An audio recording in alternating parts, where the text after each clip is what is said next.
The first episode of the season is titled 737. Maybe blue, but it's the bomb.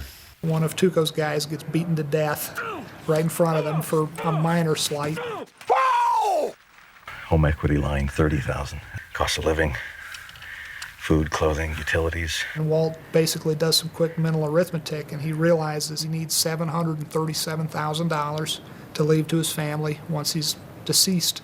That is what I need. Now, there's a reason that we arrived at that figure that you'll find out later in the season.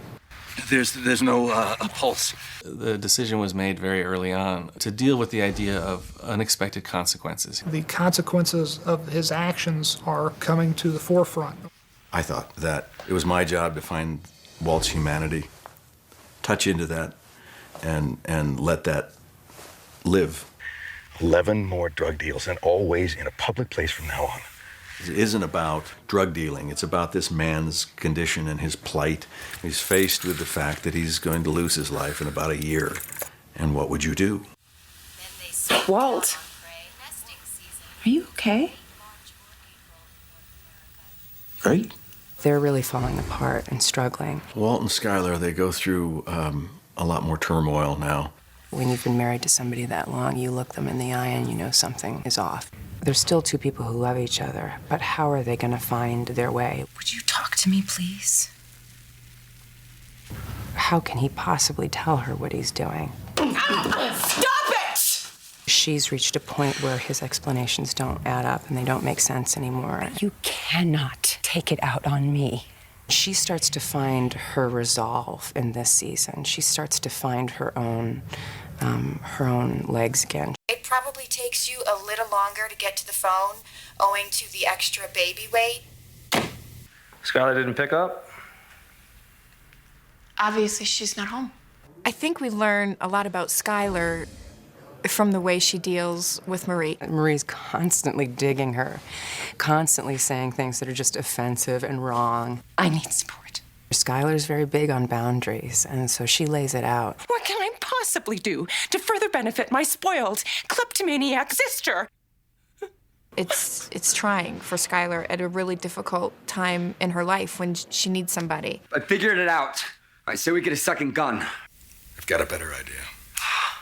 Thank God. In season 2, Walt finally becomes somewhat of a fatherly figure to Jesse. Beans. Beans. Castor beans. It's toxic in small doses. He definitely needs that because he's just this lost kid. What the hell are you doing here? We're going to take the viewers on a ride that I've never experienced before. Get in. And one of the reasons I wanted to do this show was because this character is going to change 180 degrees. He's going to go from one type of personality to another. I've never seen that on a television series. Let's go.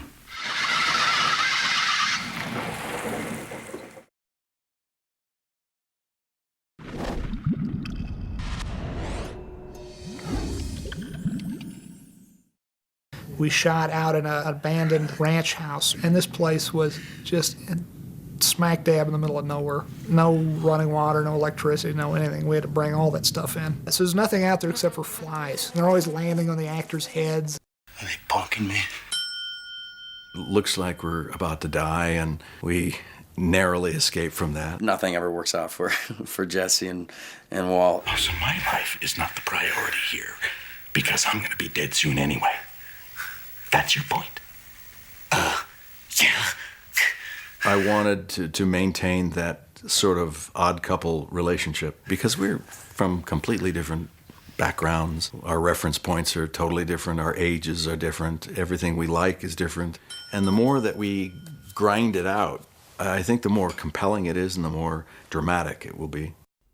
Sometimes maybe you do feel sorry for her because you think, my God, she's the most patient person. She's putting up with a lot. But to me, that is the mark of a very strong person, somebody who's able to shoulder that. The whole tiara thing, I just find it bewildering that Marie. I didn't believe the... Marie.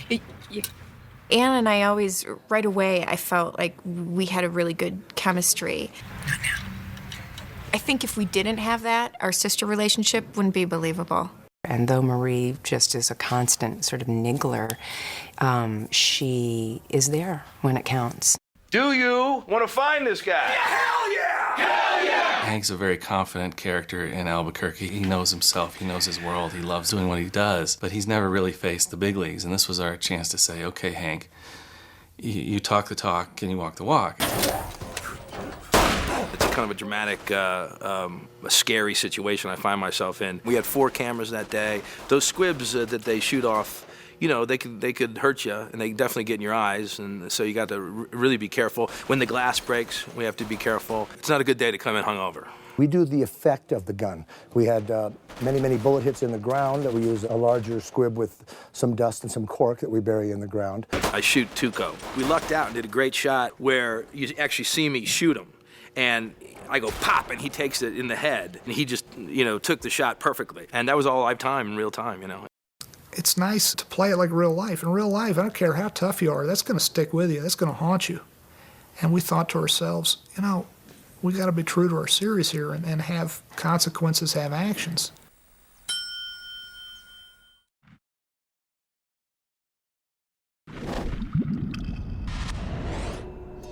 It's a bold plan, Mr. White. You sure this is the way to go? In the case of episode 203, what's the lie he can tell that'll get himself off the hook here with his wife and his family? He says, well, I just got to play crazy. How do you really prove you're nuts? You take off your clothes and you wander into a public place. Actors sort of have to be emotionally naked, the great ones, all the time. They have to be able to strip themselves bare. You don't remember talking to me when I was in the bathtub? No, I'm sorry, I don't. And at first he's thinking about simply getting himself off the hook, and he's not thinking about the damage he's doing to his wife and his son. He has to sneak out of the hospital, take a bus across town, and save himself from revelation here. And in the midst of this, you okay? He gets a covert glimpse of how sad and damaged his family is because of his disappearance. It's the law of unintended consequences. The further we go down this road of him being a criminal, the more we naturally worry, is he going to remain sympathetic to us? You're supposed to drink it. No, the nurse said you have to stay hydrated. But I'm not thirsty. Dad, drink it. We have that father-son dancing around, you know, who are you really? And that very typical, really, of father-son relationships. Walt and Walt Jr. have grown a lot closer. His dad may not be around much longer. He needs to really step up and mature and just show his age. He's actually showing some very mature colors this season. I think your car was there because you were there. Tuco had a bullet in him when I got there, and I think you know something about that, too. His whole world is coming unraveled, and they kind of, sadly, really only have one another. So you still want to cook? Seriously? What's changed, Jesse? I think there was a lot of pressure on Jesse to be like this perfect kid, and you know, when you have that pressure, as all young kids, they tend to kind of want to rebel. Hey, Dad. Hey, can you hear me? Hey, you know what? I'm actually zeroing in on a job. He's like, this is who I am. I'm my own person. I'm gonna do this. I don't need to do what my parents are trying to convince me to do. How is he? Really? Hank? He's indestructible, you know that. She comes to the office because, you know, he almost gets killed, and she's really shaken. You really see the consequences of what's going on. If you shoot somebody and there's no blood, you know, is that really a good lesson? Mr. Salamanca lunged toward the vehicle and fired on me with what I ascertained to be an M16 assault rifle. For me personally, and I think Vince as well, they want to make sure his character is true to the DEA way of doing things. So we've had a lot of contact with the DEA, and we're able to ask them about it, what it's like to have shot somebody or to be in a position of kind of fearing for your life. This will not happen again, okay? I won't let it. They're really falling apart and struggling, and she's reached a point where his explanations don't add up and they don't make sense anymore. Do you have a second cell phone? And that's maybe one of the first times when you see an iron will that she has, and you see her boundaries really clearly.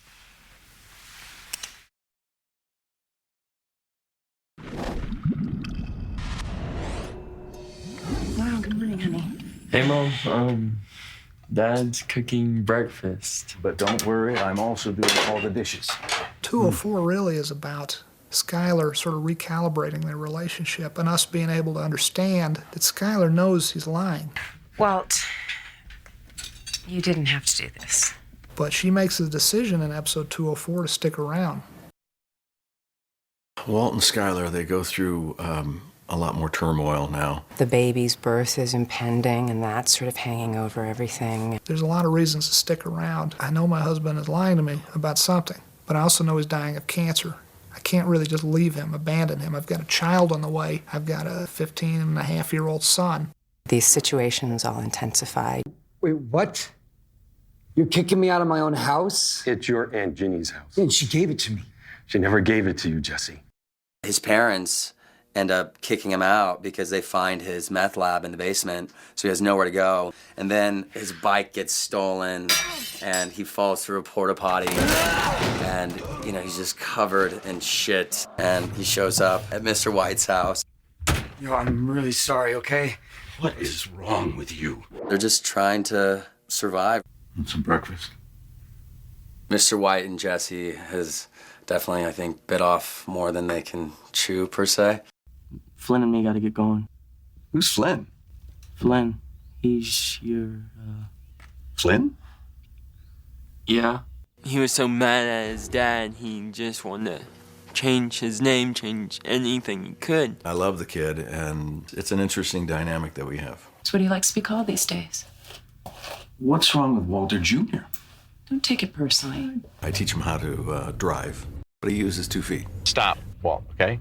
Stop, please. Walt is very controlling in the sense because he comes from that orderly background where it's science. You're using both feet again. It's not stopping! That's the gas. Use the brake. The brake. Brake. It's really a maturation of Walt as well to accept other methods of accomplishing the same task. There's a good bit of agility, we think, anyway, to the story we're telling there, because we allow Skylar to be a smart character. She's nobody's fool. I'm trying to talk to you, and you just So talk, Walt. And that scene really evolved from being quite emotional and pretty connected between me and Brian to the feeling that you have when a relationship starts to fall apart and dissolve. You have to tell me what's really going on right now. Today. No more excuses. No more apologies. No more of these obvious, desperate breakfasts. That's maybe one of the first times when you see her boundaries really clearly, and for me that was really interesting to start to explore that. What is it you want me to tell you? I don't know. She's pretty much pushed to her edge, and I think that's what's interesting about her in the second season.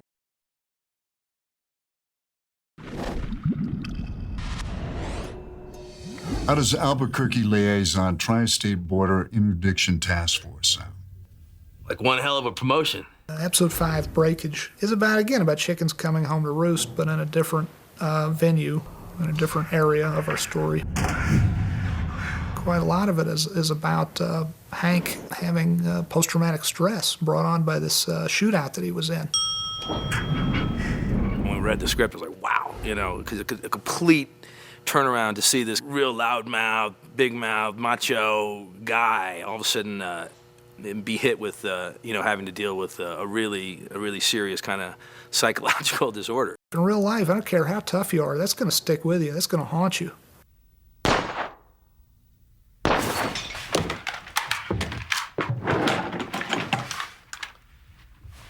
Hank, he's the Rock of Gibraltar for her, so she's never seen him like this. He thinks he's hearing gunshots in the house, and he ends up almost shooting her, because she opens the door at the wrong time. She's just thrown. She doesn't know what to do, and it's scary. They work well together as a couple, I think, Hank and Marie, because they complement each other, even though they both have their own kind of wackiness. We got to be Tuco. All right, cut out the middleman, run our own game. Walt is a chemist and the cook, and his end of the business is making the product, and Jesse wants to be the guy to sell the product. Well, unfortunately for Jesse, our character Skinny Pete got mugged and had all his product and money stolen from him. And Walt is saying to Jesse, you know, you can't just let this slide. What happens when word gets out that Jesse Pinkman, drug lord, can be robbed with impunity? You think Tuco had breakage? It's interesting that the name of that episode 5 was Breakage, and it really does. Everyone just kind of breaks down. This is so unlike you. Why? Really? How would you know? No, thank you. Now he's kind of dealing with the business as a reality. It's like, now you are a drug manufacturer. What are you going to do about it? You asked me what I want you to do.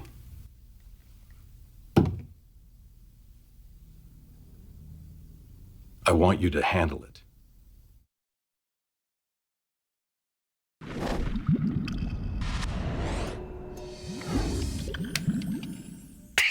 Episode 6, Peekaboo, is a really Jesse-centric episode. And in this episode, Jesse is called to task by Walt to having to go and get his money back from this really rancid, nasty, drug-abusing couple.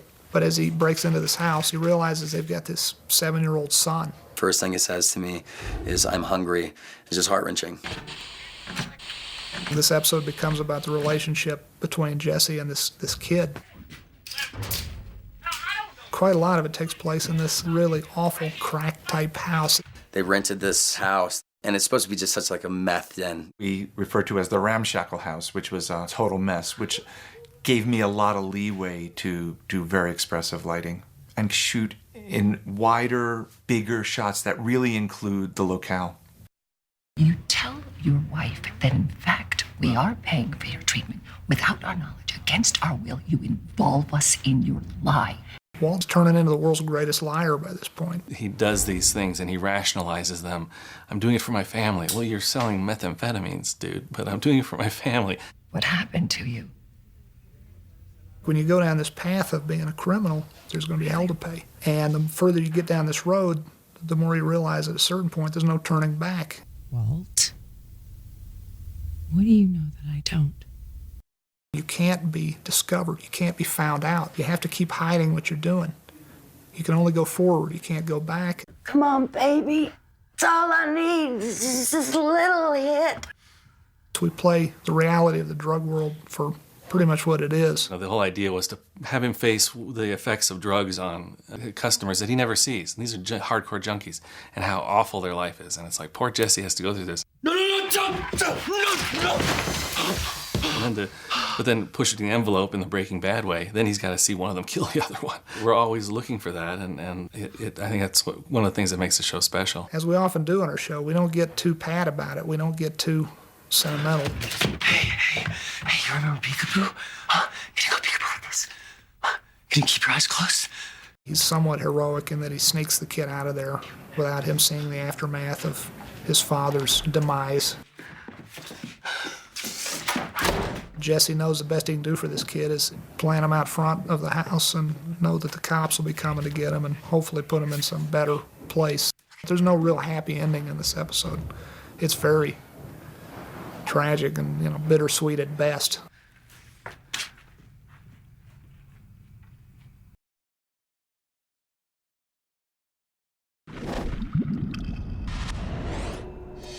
I meant get your money back. I certainly never meant for you to kill somebody. No! Well, too late, because dude's dead. Oh, God. All right, way dead. Negra y Azul is the next episode after Peekaboo. And as usual with our show, we pick up right where we left off. Jesse's in a bad place. He's seriously depressed and freaked out. Are you gonna get back up on that horse? I just want to forget. He feels ineffectual. He feels like, why am I even doing this job? I'm lousy at it. I can't be an enforcer. It's just not who I am. But much to his surprise and Walt's surprise, people around town are attributing Spooge's demise to Jesse. The game has changed. The word is out. And you are a killer. And people are suddenly paying this guy mad respect. So Walt wants to parlay that into growing the business and expanding it. This is our city, all right? All of it. We up the ante on everything. We're going to learn that Skylar had some kind of relationship with another man. She goes back to work, and there's some innuendo about what her working conditions were with her boss, Ted Beneke. The son of a bitch. Oh, Ted Beneke. Well, he's pretty cute. Skylar. My God, look at you. Hey, Ted. And I think the two of them, as soon as they see each other, there's that instant reconnection of, oh boy. We should have lunch one day, like old times. Sure.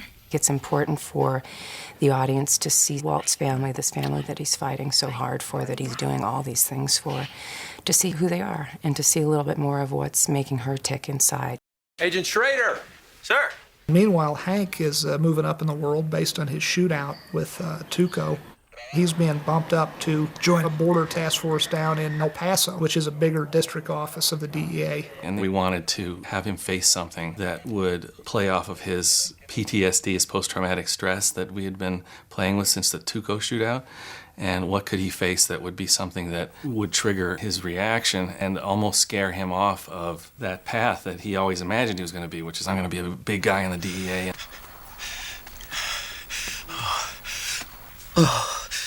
I was proud of us all the day we came up with that one. That was a fun one. When we said, I tell you what, the cartel cuts the guy's head off and they put it on the back of a tortoise and send it across the border. No way! Hey! Welcome to war! Boom!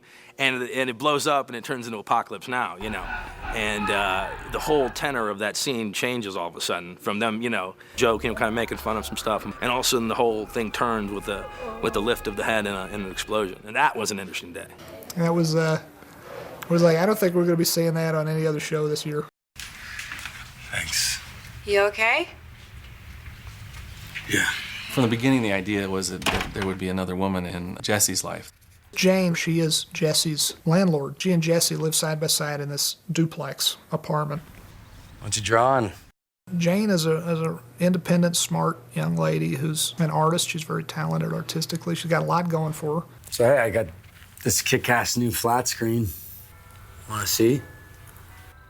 The beginning of their relationship is really nice, and it's a nice break from just like all the chaoticness of just Mr. White and Jesse always, you know, butting heads.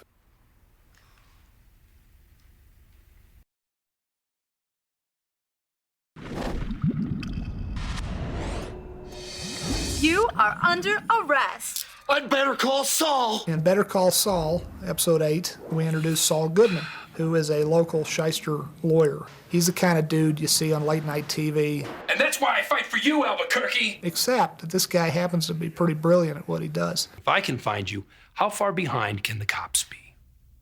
I don't understand. What exactly are you offering to do for me? What did Tom Hagen do for Vito Corleone? He becomes, in this episode, Walt and Jesse's consigliere in the Godfather sense. Hey, you're now both officially represented by Saul Goodman and Associates. Your secrets are safe with me under threat of disbarment. Luckily, he's got no scruples or morals. Jimmy provides a very special service. For a price, Jimmy will go to prison for you. Walter White is a character who doesn't say what he thinks all the time. And what's brilliant about Bryan Cranston is you can see it on his face.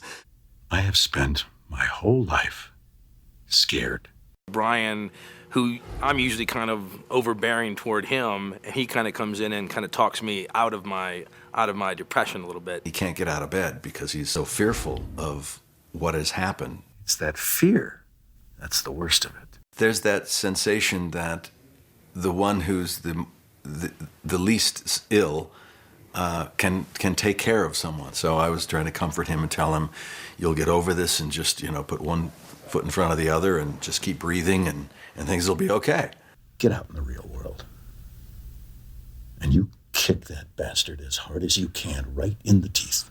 That's what makes it writing on the show so great. It is ironic that he's kind of talking me into, you know, back, kind of talking me up, even though he's the guy I'm chasing.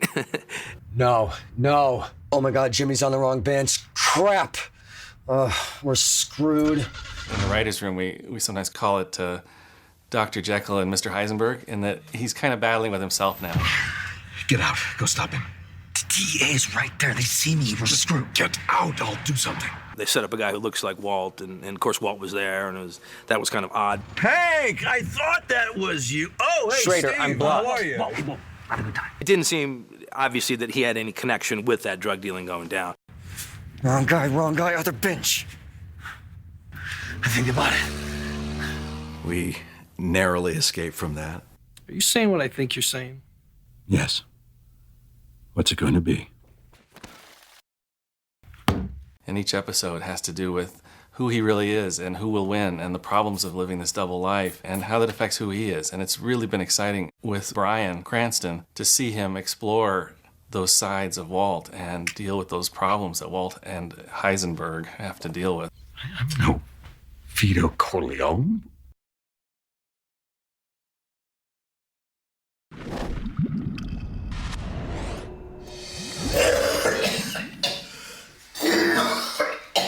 Walt, at the beginning of this episode, realizes, man, I'm dying. How much time they giving you? Weeks. I don't have long for this world. We've got 30-some gallons of precursor methylamine that we can cook a huge batch of meth with. So they go out, Jesse and Walt, and they cook and they cook and they cook meth inside the RV, out in the middle of nowhere. We shot a lot of the exterior stuff 2 miles away from the stage, but we made it look like it was in the middle of nowhere. One of the great things about shooting Breaking Bad is the locale. Shooting in the desert, it's just incredibly beautiful all the time. The color, the sky, the clouds, the sunsets, the sunrises, it's just naturally beautiful. That's the last of it. $672,000 each. Yes! This is where Walt and Jesse cooked the biggest batch of meth they've ever cooked. Battery's dead. And unfortunately, their battery dies on their RV, and now they're in the middle of nowhere, and they got to figure out how to jumpstart this battery. We were out in the middle of the New Mexican desert, and it was a dust storm, and the sand is kicking up and throwing it in our faces, and we're trying to keep our eyes open as sand is throwing all over the place. It was hot. It was windy. They were talking about, this has been 18 hours with no water, and I didn't drink any water the night before I went to bed, and when I came to work, I didn't have any liquids, and when it came around 4 o'clock in the afternoon, I'm like, what am I doing? This is acting. Bryan and I definitely were exhausted during that shoot, but it worked for the characters. It definitely helps out. Excuse me for thinking on my feet. Oh, is that what you were thinking? Now that we have identified the problem, you and thinking, that's the problem. We're from completely different backgrounds. Our reference points are totally different. Our ages are different. Everything we like is different. And so there's all kinds of things that come into play that naturally keep us apart. It's very much a character piece of them blaming each other and then sort of coming to this realization that they're both going to die out here. I deserve this. You snap out of it. All right, first off, everything you did for your family. That was a very emotionally draining episode because Bryan's giving up. That's the first time that Jesse has seen him kind of give up, and he kind of needs to take the reins. Like, come on, we're not going to die out here. We need to survive. Okay. You need to cut out all your loser crybaby crap right now and think of something scientific. He takes control. He's like, no, we got to come up with something. And so then they do. They come up with something and kind of save their asses.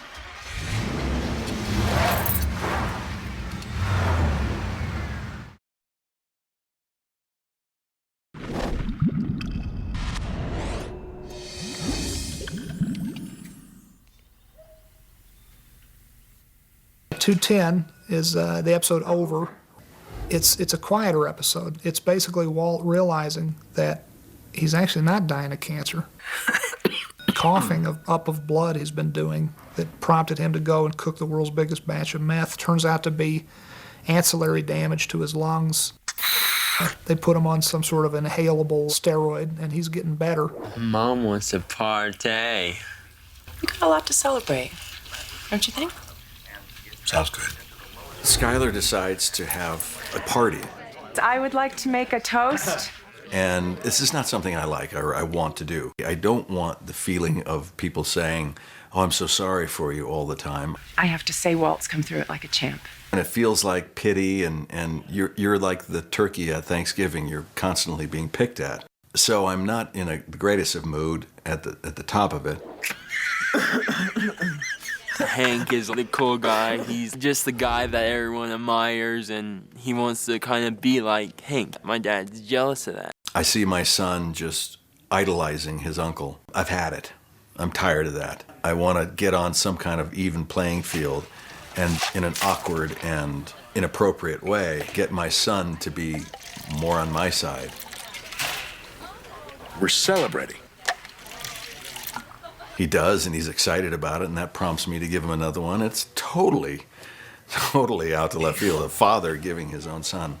Hank proceeds to take the bottle away, and it's like, no, you come back here with that. It's my son, my bottle, my house. Walt, for the first time, allowed his alter ego, Heisenberg, to actually come out and be present, and it feels good.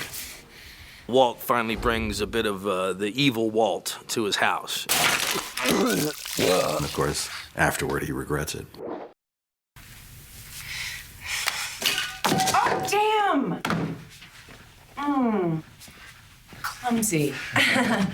No, Ted, you don't have to do that. She actually does start flirting with him. Ted is a veering off from her complete devotion to Walt.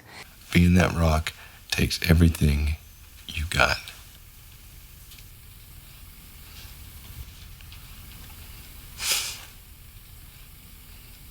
I think it's a protection, and it's also an escape for her. And don't buy everything in one place. Do it piecemeal. Different items, different stores. Attracts less attention. Are you following me here? The question in this episode is, do I, Walt, keep cooking crystal meth and being a criminal in the face of this knowledge that I may indeed live for years? It feels powerful to be able to man up and stand on your own 2 feet and make demands. Stay out of my territory. The realization he comes to that he's so far down this path that he can't not be Heisenberg anymore. He can't not be a criminal.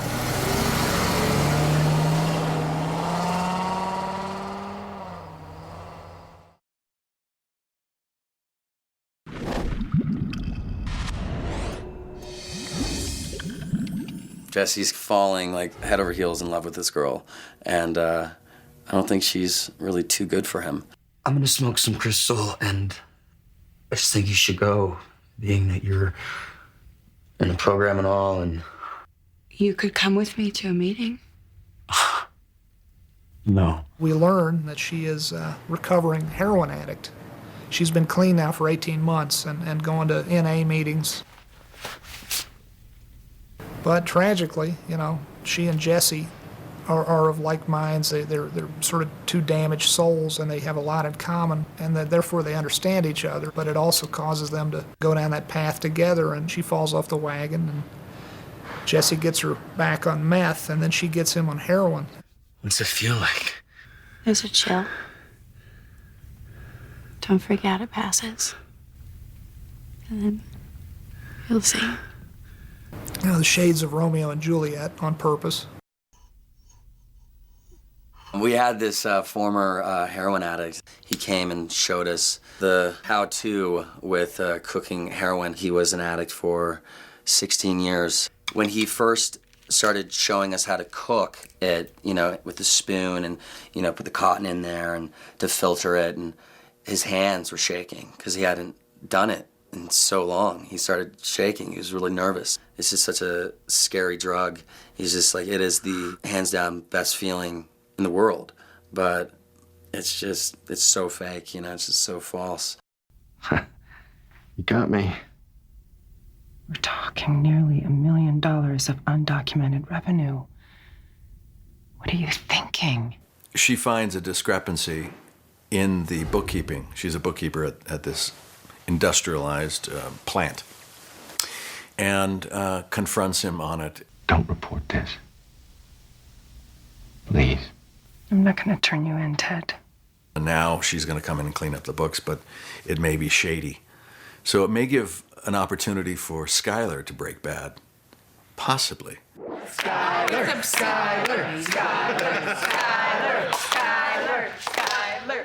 I loved getting a chance to do a little impersonation of Marilyn Monroe singing Happy Birthday to Ted.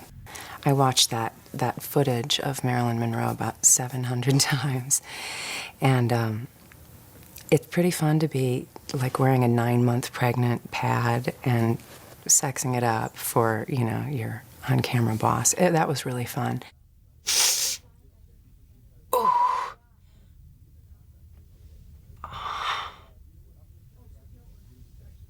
The progression of the relationship between me and Brian has been really, really interesting. Hey. Oh, man, you would not believe the traffic. That's why I left 40 minutes early. He missed the big OB appointment before that, where they did the final ultrasound saying it was traffic. Bye. She knows it's something's there, but hasn't been able to turn it over.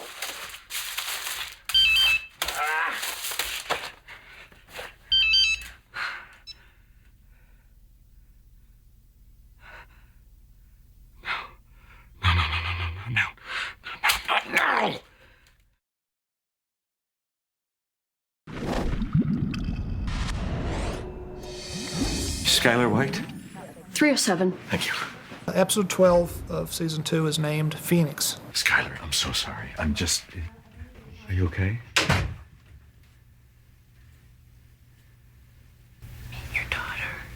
She's given a lot of sort of leeway, like, okay, he's acting weird, okay, he didn't come home, okay, finally it's okay, he missed the birth of our baby. Is everything okay?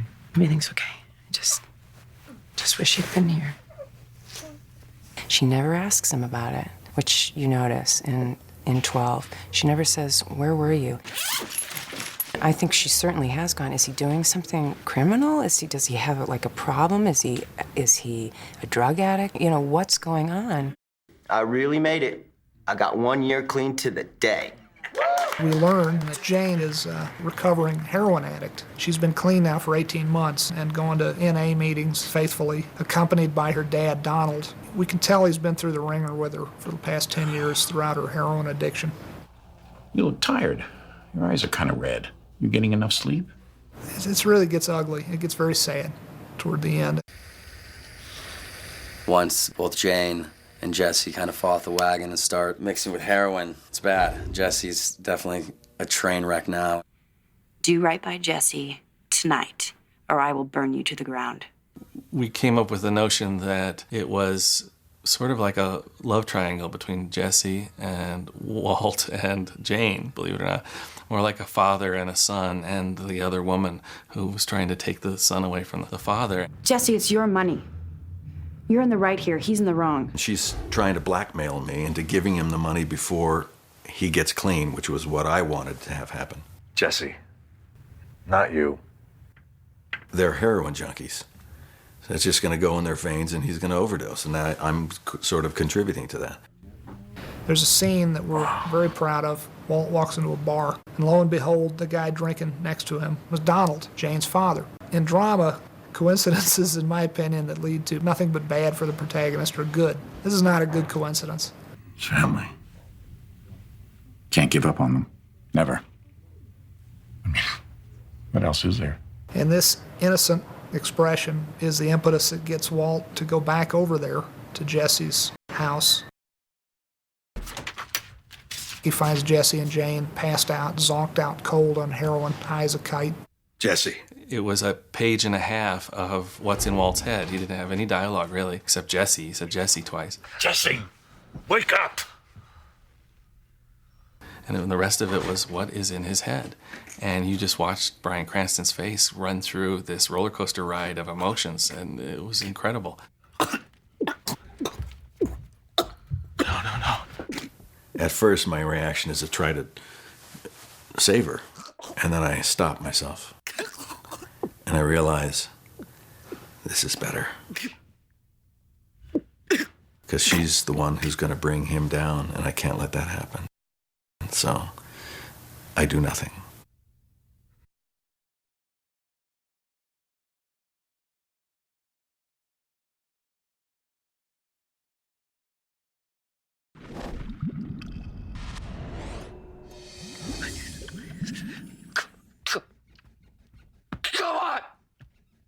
Episode 13 is named ABQ.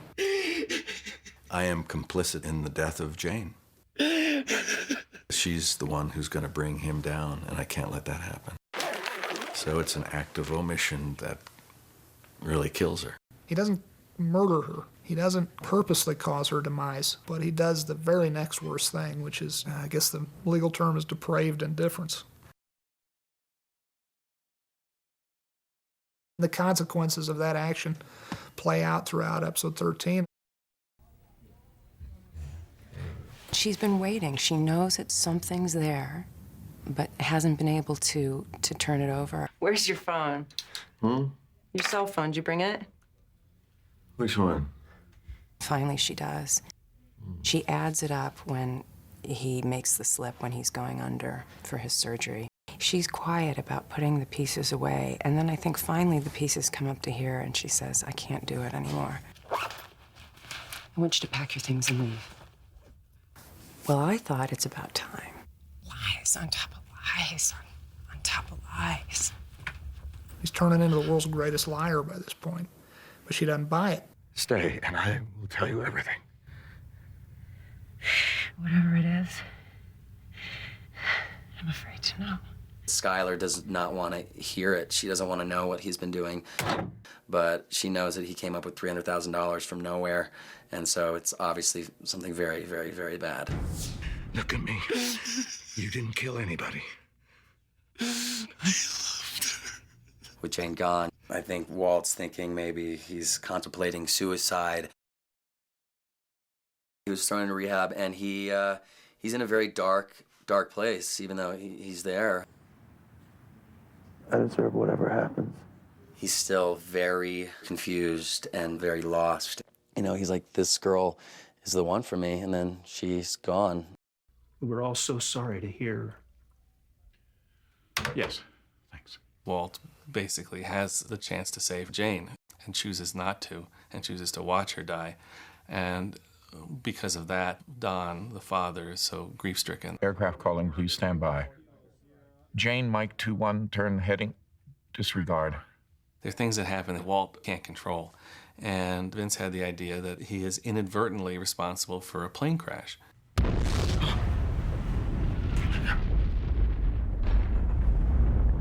The idea of the butterfly that flaps its wings and causes a hurricane on the other side of the globe. That was sort of the idea of consequences. I thought it was genius how it opens up with the floating, burnt pink teddy bear, and then it ends with the teddy bear just falling from the sky and splashing into the water.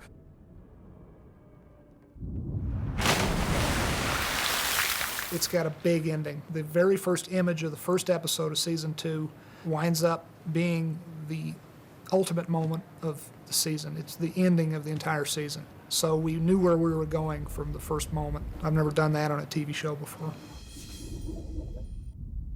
That seems to me the perfect Walt ending. I think they won't know what to think about Walt or the future anymore.